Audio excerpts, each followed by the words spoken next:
Dear Heavenly Father, Lord, we want to ask you to please send your angels, even your Holy Spirit this time, as we take time to open your word, to study diligently. We pray that our minds and our hearts may be open to hear the truths, and also that we may prepare to stand on this crisis that is soon to come upon the earth. We pray to be with us and with those that are on their way here today. We pray and we ask all these things in the name of your Son, Jesus Christ. Amen. Amen.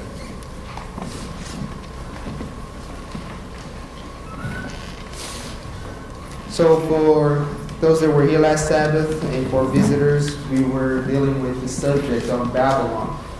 In our lesson study, the whole lesson is pretty much an exhaustive study on the three angels' messages. And we're taking little by little. And we have covered, I believe we have covered the first, the second, and now the lesson number 7 is kind of introducing us to the third angel's message. We're going to be dealing with the beast. But before we start dealing with it, the lesson has some review questions, just to see if we learned, or if we have learned from our previous lessons. So we're going to just take time and deal with these questions. Very simple. And please be free to share with scriptures, comments, and review question. We're looking on our first page. Does everyone has a lesson? Anyone missing? They don't have a lesson. Amen. Review question says, what is the origin?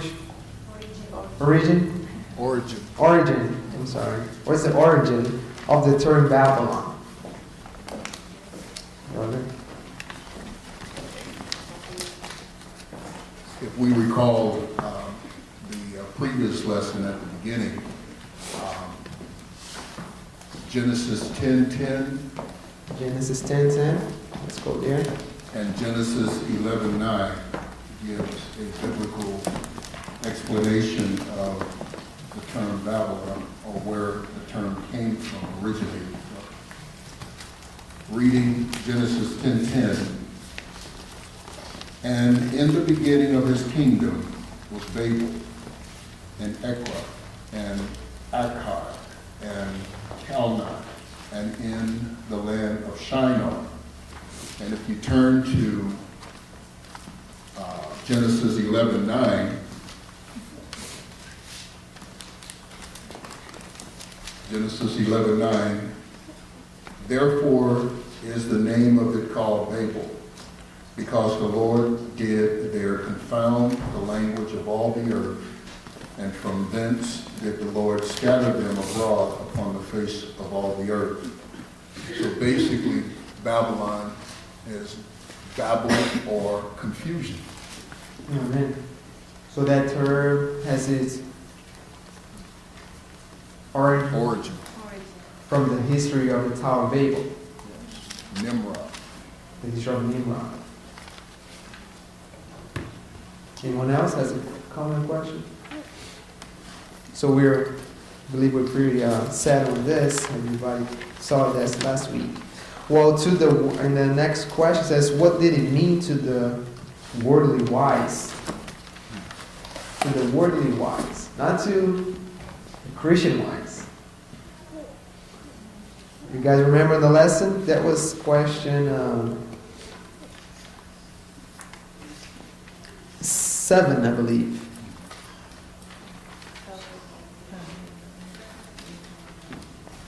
On the last lesson. To the worldly wise, look, it says, what was the original meaning of the world to the natural man? The original word from which Babylon came was Babylon, which is the Semitic language, means the gate of God, the way to heaven. And tell us to see the story of nations, Chaldeans, by Regazine. So, to the worldly wise, it meant the gate of God, a way to heaven. Well, to the Christian wise, what did it mean? What does it mean? Confusion, babble. Confusion, Babylon. You guys remember that Genesis says that they went and they built a tower and also a city. So that brought confusion. When you looked at the tower and the city, is symbolism of church and state. Amen. So the Christian wise, we have to recognize this, that Babylon has these characters of church and state, united church with state. And when they do that, for them, it's a way to heaven. It's the gate of God. Go ahead, brother. And we still see that today other religion, like Baha'i faith. Their prophet is the great prophet of theirs. It's called Baha'u'llah. Baha'u'llah. The glory of God. Ba. It's also the gate. So they have all these gates. Even the Islamic, their God, Allah. Wayne Nelson, which is a very famous Adventist writer, is the senior pastor at Bering Street Memorial at Andrews University. It's on the internet. He says it's the same God with our God. The Christian God is the same with Allah. But we know the origin of that Allah is satanic. That's true. Now,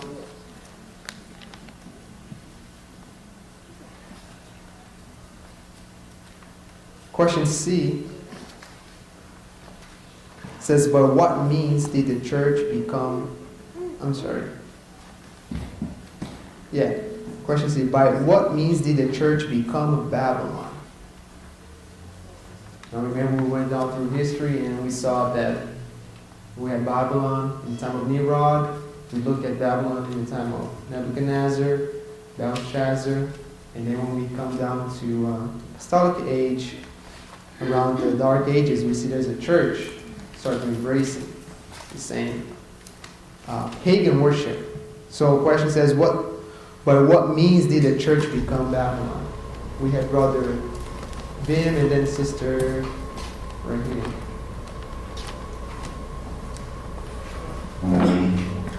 When the second and third centuries, when she started incorporating or allowing the doctrines of Babylon to mix with the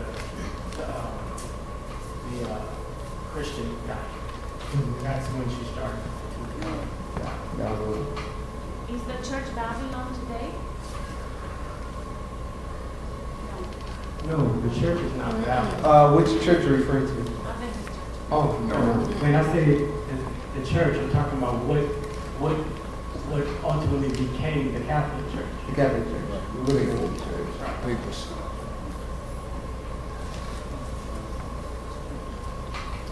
Sister White points out that the church will become Babylon, or anybody that becomes Babylon, when they refuse a message that was sent from God. And I don't know if she recognizes, but in Genesis 10, the people that were left from the flood, there was Noah's family, there were 3 sons. And it specifically points out the generation from these 3 sons. And so this man Nimrod was actually a remnant from Noah. And they became Babel, or decided to go towards Babylon, and because they refused the light. Actually, they even denied that there was a flood. They even denied that God produced the flood. And so when the light was put away, that's when darkness came over. The same thing will happen with Adventism. Today we are living in the time of the latter rain. The latter rain is starting to sprinkle since 9/11, and we know that the latter rain is coming to the reformatory lines, the fulfillment of Isaiah 30. And so those people in Adventism that will not receive these messages eventually will put away the truth and will receive the darkness. And when they will receive that darkness, they will receive the mark of the beast, and then they will become Babylon.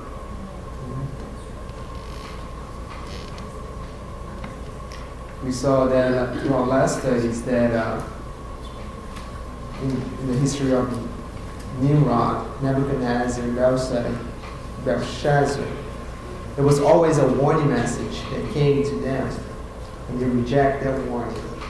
And after they reject that warning, they were scattered. So we're looking at these principles also. And it's true, when you become Babylonian, when you reject a warning message that God has been giving to you. My father has a comment. He said that the present Adventist church today is very eager to adopt Babylon and does not say no to that teaching, to those teachings.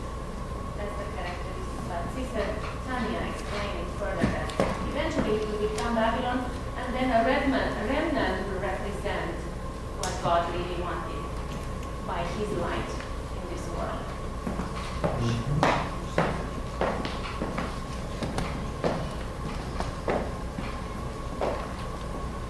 Brother Sione right there in the back. I think we already went over this about Babylon. The Seventh-day Adventist Church will never be Babylon. Will never be Babylon. The sinners inside will be shaken up. The structure, of course, will be collapsed when the Sunday law arrives. But the church, God, will never be Babylon. That's true. Sinners inside will be Shaken out. cleansed. So when we say church, let's not confuse. We're talking about this Seventh-day Church. We have to remember that inside the church are wheat and tares. Wheat and tares, and only God knows the wheat and the tares. Because of that, there will be people inside the church that will accept the teachings of Babylon. But the church itself will never be Babylon, the true church, because they are the wheat. But inside the structure, there's wheat and there's tares. And only God knows the true worshipers that are His. He is the only one that knows the true sons of God. He is our judge. He is the one that will judge all mankind. The just and the unjust, the filthy and the holy. He will judge those people, whether they're in the church or outside the church. God knows who the ones that are His. So when we speak of Babylon, I don't want to maybe get a confusion that the church will become Babylon, because the true church is the wheat, the ones that God recognized that are His. And they're growing up together inside the church. Wheat and tares. Thank you. Let's look at Amos. Go with me in the book of Amos.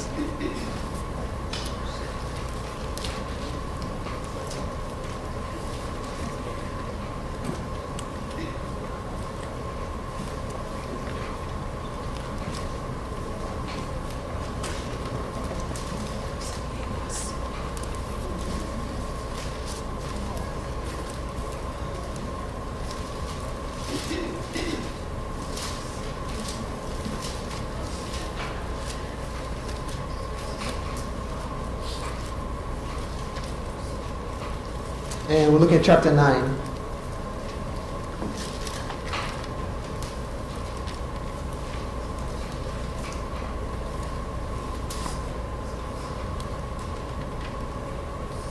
Now,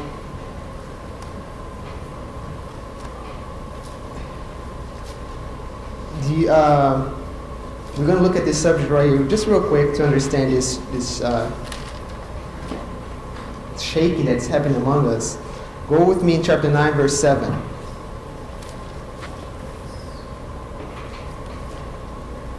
And the Bible says, "Are ye not as children of Ethiopians unto me, O children of Israel, saith the Lord? Have I not brought you up, Israel, out of the land of Egypt, and the Philistines from Gethur, and the Syrians from Kir? Behold, the eyes of the Lord God are upon the sinful kingdom, and will destroy it from off the face of the earth, saving that I will not utterly destroy the house of Jacob, saith the Lord. For lo, I will command, and I will sift the house of Israel among all nations, like as the corn is sifted in a sieve, yet shall not least grain fall upon the earth. All the sinners of my people shall die by the sword, which say, the evil shall not overtake, not prevent us. In that day will I raise up the tabernacle of David that is fallen, and close up the breaches thereof. And I will raise up the rooms, and I will build it as in the days of old, that they may possess the remnant of Edom, and all the heathen which are called by my name, saith the Lord, that doeth this.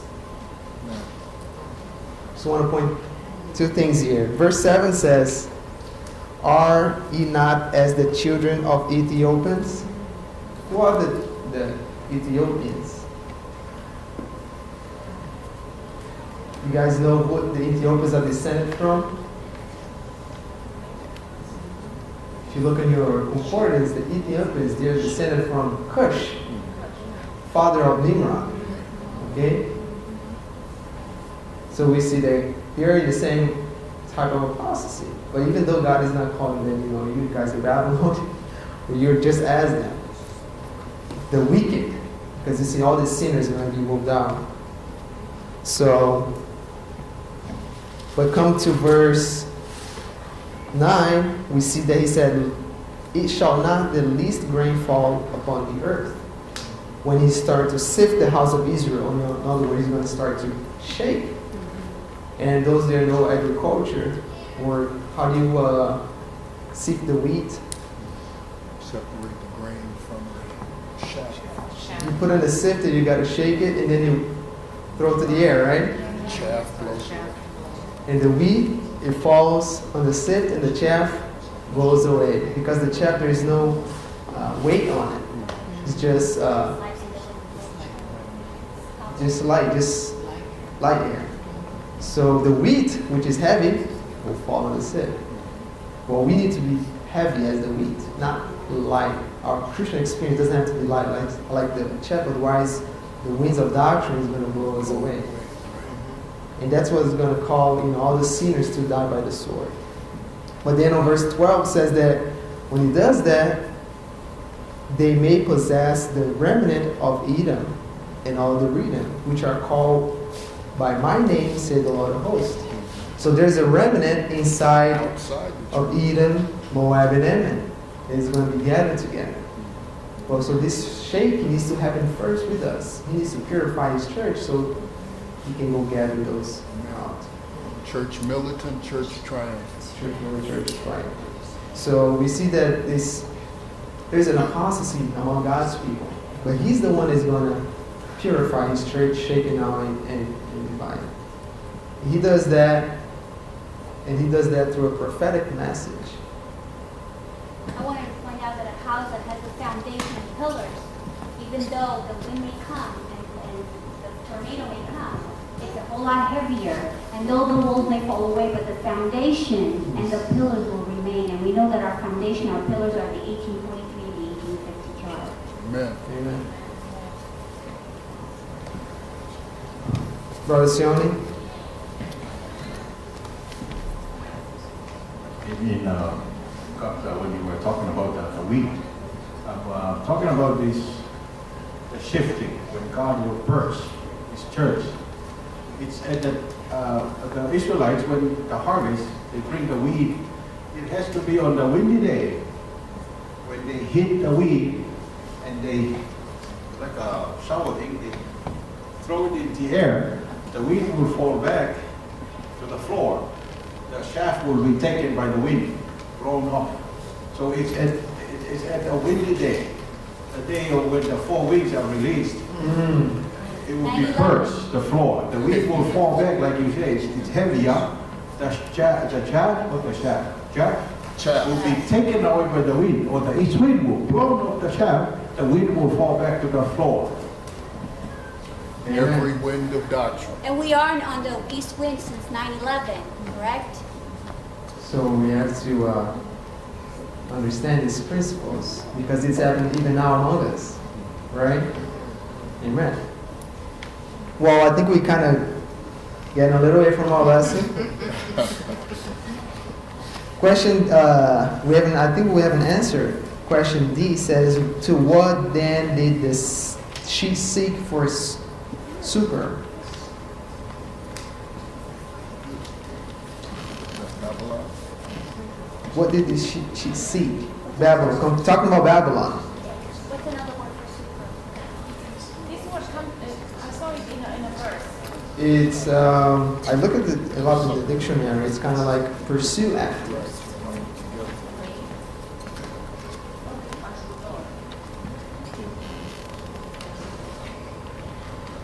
Let's open Revelation 18.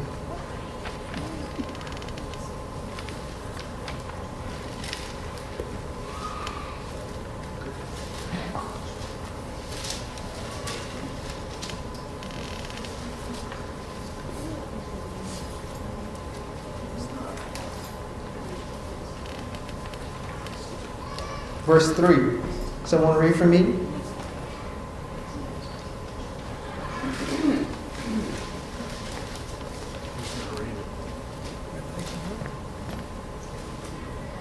For all nations have drunk of the wine of the wrath of her fornication.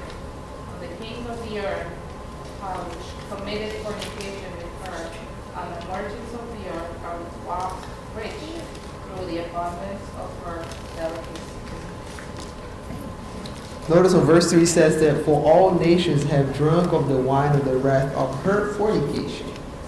And the kings of the earth have committed fornication with her. And the merchants of the earth are waxed rich through the abundance of her delicacies. Now someone read for me Revelation 17:2. And with whom the kings of the earth have committed fornication, and the inhabitants of the earth have been made drunk with the wine of her fornication. Once again, with whom the kings of the earth have committed fornication. All right?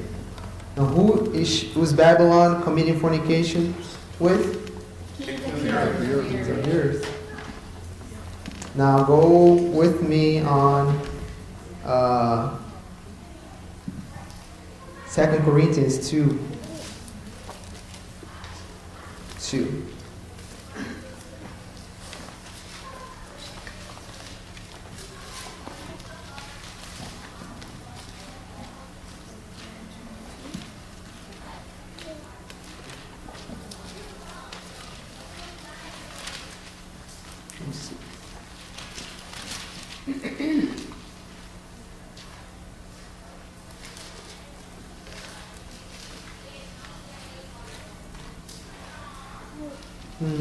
No, that's not correct.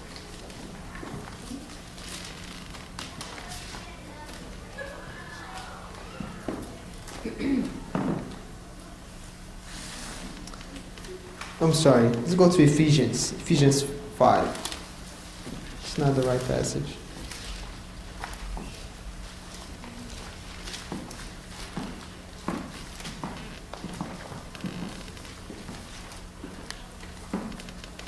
Ephesians chapter 5. Is someone read for me verse 23? They raise their hand.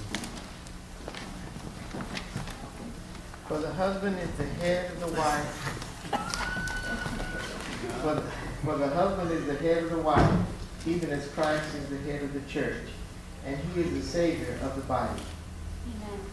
So who are we supposed to be married to? Christ. Well, Babylon, she didn't even got married. She just committed fornication with other kings, with the kings of the earth. All right. So that's what succor. This is from Great Controversy, page 381. Christ is the head of the church. When the churches appeal to earthly governments to make religious laws, they are committing fornication and are unfaithful to their true husband.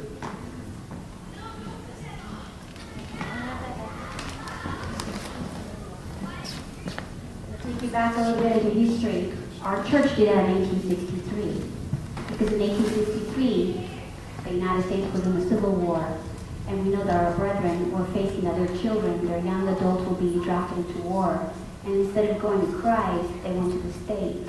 And they found a way to become a legal church that they would benefit of the benefits that were given to a church that was established through the state. So from 1863, that's what has happened with our church. But the Lord is calling us now to go back to the old paths of Jeremiah 6:16. All back of that into them. Amen.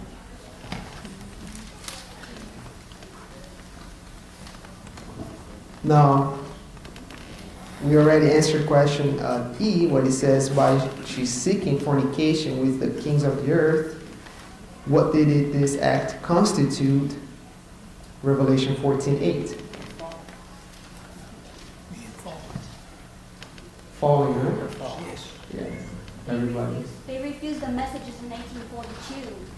When this chart was created in May of 1842, by June of 1842, the doors of Protestants have already been closed up, and Sister White points out that Babylon was beginning to fall because they would not accept the messages that God was sending to her. Amen. So we see that history happening in the years of 1840 when the Protestants reject the warning message of the first angel, and that history is about to be repeated.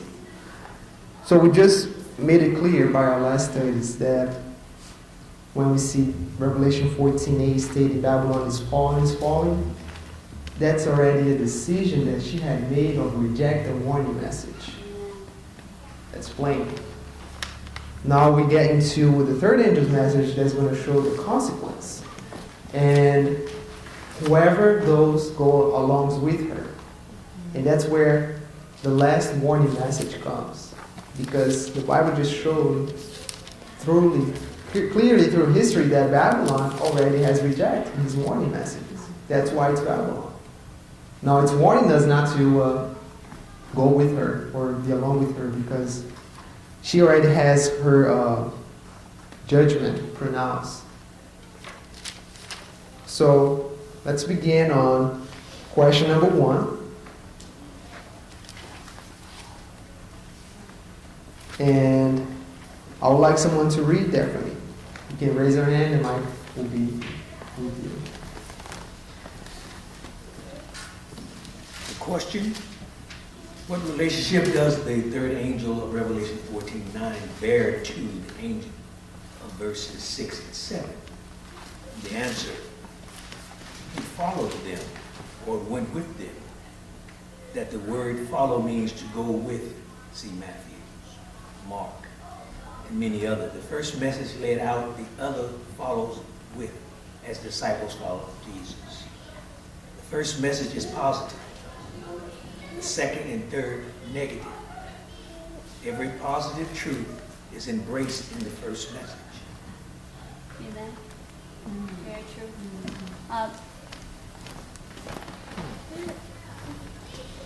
One of the things that A.T. Jones wrote, which I really think is very true, he explains that the three angels' message basically is one message threefolded. And in the great controversy, I believe in the back, explains that the three angels' message, they're attached to one another in the form of a chain, that where you're going to find the first angel, you're going to find the second or third. Where you're going to find the third, you're going to find the second and the first. You cannot separate them. They're just one message, but they're folded in three. And this is what we're seeing here. And by the time you get to the third angel's message, you know that the second and the first angel's message have already sounded. And it goes that if you don't accept the first angel's message and you don't pass that test, then you will not be able to partake of the second, and you will not be able to partake of the third. Another thing I want to point out, if you go with me in Revelation 14,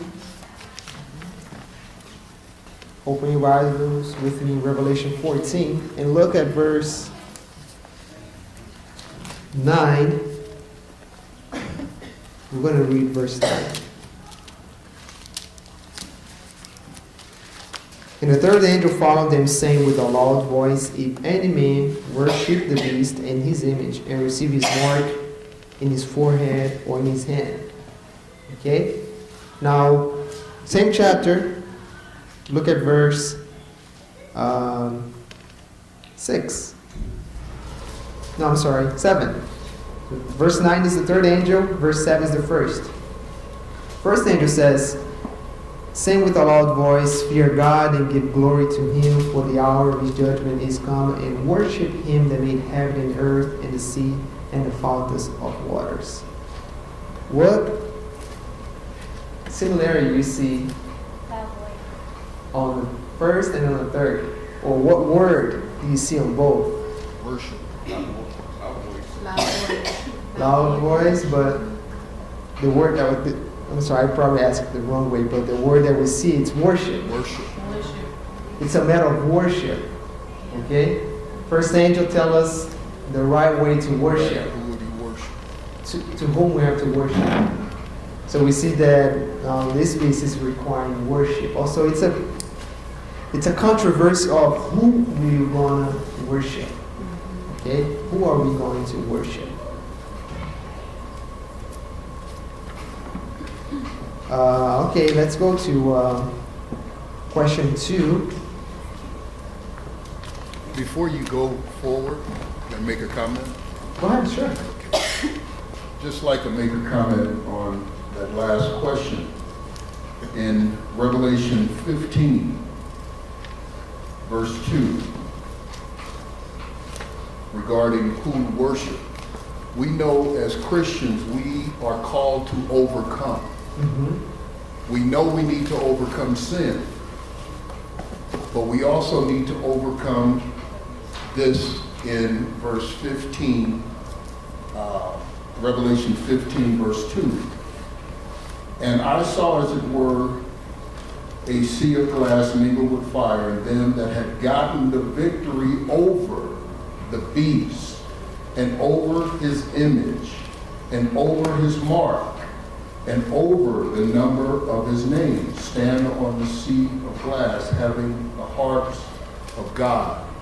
So, regarding worship, we need to overcome the beast, the image, the mark, the number of his name. Not only sin, but the beast, the image, the mark, and the number of his name. Amen. These are the 144,000, right? Amen. Yeah. And thank you for pointing that out, brother, because we need to understand what is the beast, Right. what is the mark, what is the image, because sometimes we may not be overcoming them. Maybe they're overcoming us. Amen. So we need to know what they are. What is the beast? Because it's a matter of worship, and you know, sometimes we think that just you can only worship when you go to the church.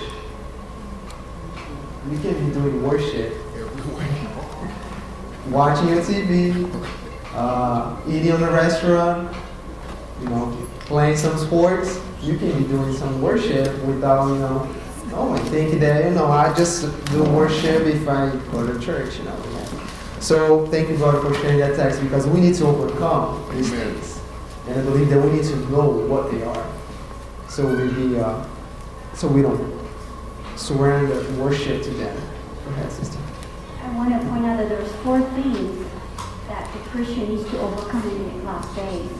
And we know that number 4, 3 plus 1 is a prophetic pattern. And we know that we have 3 angels followed by the 4th. We have 3 in 1 combination. That's something that many people may think, oh, it's not a big deal, but it's a big deal, because when you have a 3 in 1 combination, you know that you're on the right path of overcoming, of understanding what the Lord wants you to overcome to become like Him. Thank you.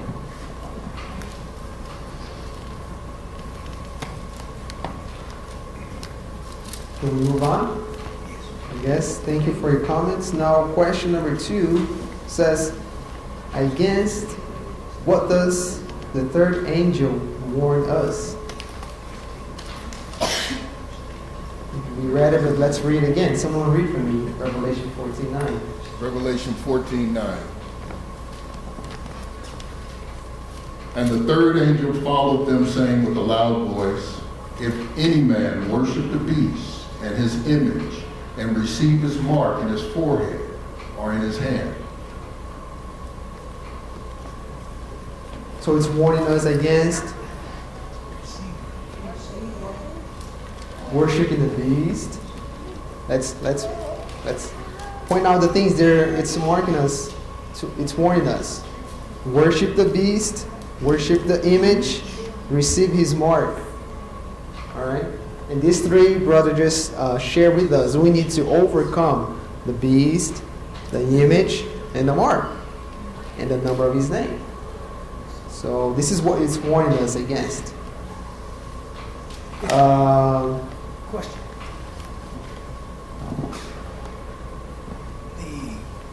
When you overcome, if you overcome one, what should be fulfilling the other two? I don't receive his mark. Have now overcome the other two. If your question is if you overcome one, you don't have. You're enumerating the three, but I'm saying if you do one, wouldn't you have overcome him at that point? As opposed to stretching, emphasizing the three.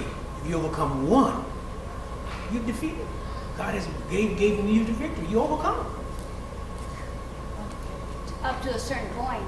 But if you want to make it all the way, you got to do all four of them. The 144,000. Are these three the same? The beast, the image, and the mark are they the same things? The same beast, isn't it? No. They're three entities, different entities.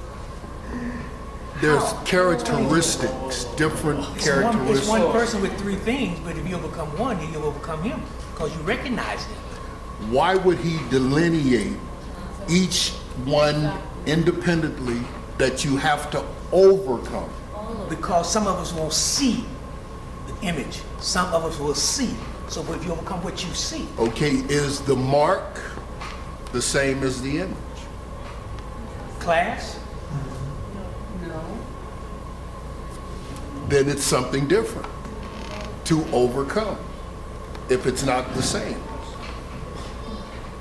But to me, if you... It's like I have a hand, but I have 5 fingers on this hand. So my thumb, my index finger, you follow what I'm saying? Each one is different, individual. But it's still one hand. Yes. But I have to overcome each one of them. To overcome the hand. Otherwise, I understand what you're saying. Yeah. But I mean, I'm just saying the way I see it. So we don't get stuck on that. No. That's part of the lesson because the lesson specifically says the beast. What is it? Right. You have to know what the beast So is we need to know what's the beast. and his image. Then the next one's going to be the image. Next lesson. What's the image? They're So it's different. good. It's good that you brought that up so they can, spike our holy curiosity so we can study our lesson through the week and make sure we understand. Go ahead, brother. And then brother Ben. When you overcome the one, or you pass that first test, it's going to prepare you for the second. Amen. Then it's going to prepare you for the third. The Jews who rejected the message of John the Baptist, they failed to see Christ, which was at the second test. That's going to prepare them for that Holy Spirit, for the day of Pentecost. It's the 3 steps they have to pass, one after another. But there's a possibility you can pass first and second and fail on the third because of 1844. There were those who accepted the first, the second, but they failed the last test. They followed it. You have to, it's a step by step, you have to embrace them all. But I look at the comment earlier, sin and versus those 3, I have a different view of it. Because the key to recognize all of those, you have to, if you follow the Lamb, only those who will overcome sin will recognize the beast, his image, and all. The key to all of these is sin. I mean, is the one who overcomes sin, because you're going to eat from the living fountain, which is Christ. In order for you, then it's going to give you power to overcome the sin every day. You have a victorious life every day. You will follow the Lamb, whichsoever he called every day. Because you're drinking from the living fountain, Mm-hmm. you will never fail to recognize the beast. You will never fail to recognize the dragon and all of those. It's the key is to follow the Lamb on your daily battle to overcome sin each and every day. To prepare for the peace and all of those is today. To overcome sin today and every day, follow the Lamb whithersoever he calls. It will enable you because you're drinking, unfailingly drinking from the living fountain. It will open it. As you eat the little book, you will never fail to recognize the beast, the dragon, and the false prophet. The key to the other three come after. When you have followed the Lamb every day today to overcome sin today, preparing for the day of the beast and the other three. That's how I view it. How do we overcome sin?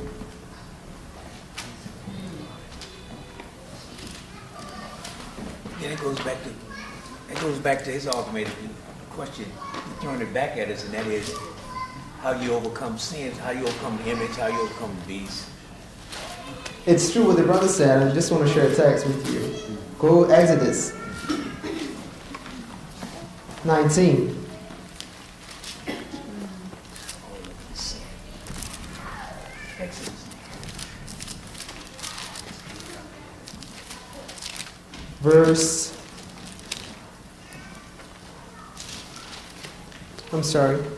Exodus 20, verse 19.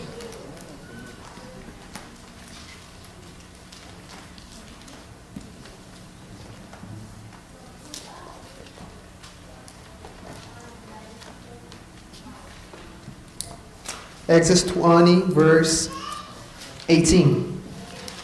And all the people saw the thunderings and the lightnings and the noise of the trumpet and the mountain smoking. And when the people saw it, they removed and stood afar off.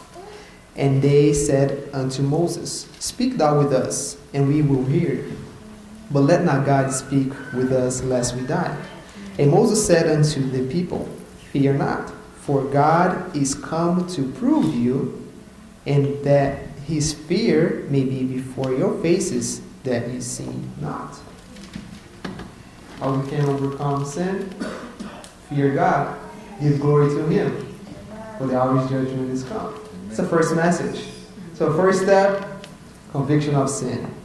We have to see the thunderings, the lightnings, the noise of the trumpet, the mountain smoking. We need to see the glory of God so we can have his fear. Holy fear. Not human fear. Brother Ben. I'm probably just repeating in a different way what's already been said. But yes, you have to meet the requirements of the first in order to meet the requirement of the second to meet the requirement of the third. By the time you've met the requirement of the third, previous two are all inclusive. Mm-hmm. Because if you have gained the victory over the beast, then you're not drinking of the wine of the false doctrine, number two. And if you're not doing drinking of the wine of false doctrine, number two, then obviously you are fearing God and giving glory to him in number one. So basically, I just said another way what's already been said. But it's, yeah. We're going to close with this last comment. I have a question. Question. I've been trying to understand everything. Speaking to the mic. Are we, the beast and the image, I hear them going back and forth. Is that two different things? The beast is one, I know the beast is the false prophet, but what's the beast and the image? I hear them talk about the image and the beast. We haven't. What is the image? We're dealing the beast. What is it? And we are just in question number 3. So we're going to find out what the beast is. I don't know what the image is, too. We're going to find out also. Next lesson. We're going to find out. That's the next lesson. So keep studying the lesson. We're going to find out what they are. We're here to answer those questions. Well, you got the papacy, and you've got United States, and you got the false prophet. But I still want to look at the images. So, Next week, be here next week. May I say something, please? yes. On a different level, when we're talking about the beast, I could actually apply it to myself. Because we know that in order to overcome sin, we must overcome self. And the only way we overcome self is by coming to the cross of Jesus and allowing ourselves to be crucified with him every day. That my desires are no longer my desires, but the desires of my Lord Jesus. And this is how we overcome, by every day having our morning and evening devotions. This is the evening and the morning altar, family altar that we're to do, our sacrifices. And that's something so important that a lot of people don't recognize, that if you don't do that, you're not worshiping the same God of Abraham, Jacob, and Isaac. And so in order to overcome self, you must come to the foot of the cross. You must allow yourself to be crucified, to die, to be buried away. Christ may rise in you and be able to fill your life and everything that's in you, that you may receive the Lord. Amen. We've been noticing that Babylon has always the spirit of self-exaltation. And Christ has the spirit of humility. So we either are on our pathway to Babylon or our pathway to New Jerusalem. We're either developing the man of sin or Christ in us. So that's important why we need to understand what is the image, the beast, his mark, so we do not worship them. Pray that we all may study our lessons so we can worship God. And as you study your lesson, it's part of your worship, either morning or afternoon, whatever time you do it. So thank you for your comments. And let's close with a word of prayer. Thank you, Father, for this time that you have allowing us to come together and study this subject that it really concerns our salvation. Pray that we may study diligently and understand, because the enemy is 24 hours working to deceive us. I pray that we be on 24 hours working together with you to overcome these things.